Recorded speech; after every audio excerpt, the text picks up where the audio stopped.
today what we are celebrating is absolute patriotism, absolute love for one's country.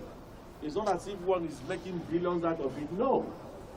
All we need to do in AP is to calculate the cost of operations and take care of cost of operations and make Nigerians enjoy.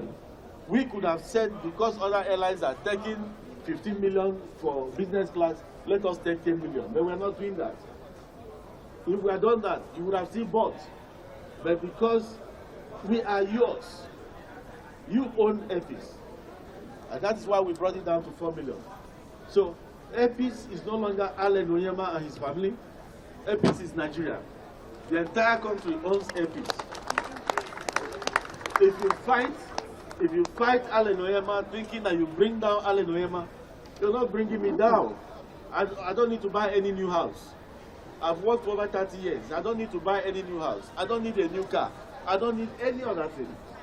But what motivates us in APIS when we see the thousands of faces of people we brought out of doldrum to feed themselves and their families, that is our motivation. That is the real patriotism.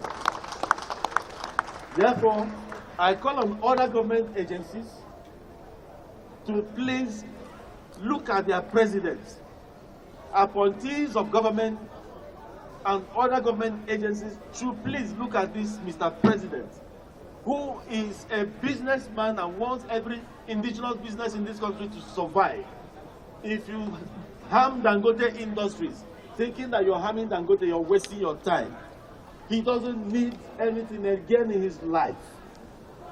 Touch him and you touch the very fabric of this country.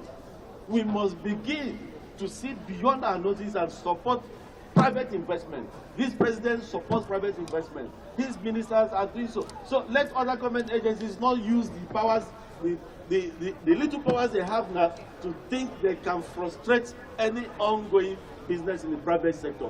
It is the private sector of any country that implements the aspirations and the vision of any government. Therefore, the private sector must be supported. This regime supports private sector. But I call on appointees of some of the agencies to look at the body language of Mr. President.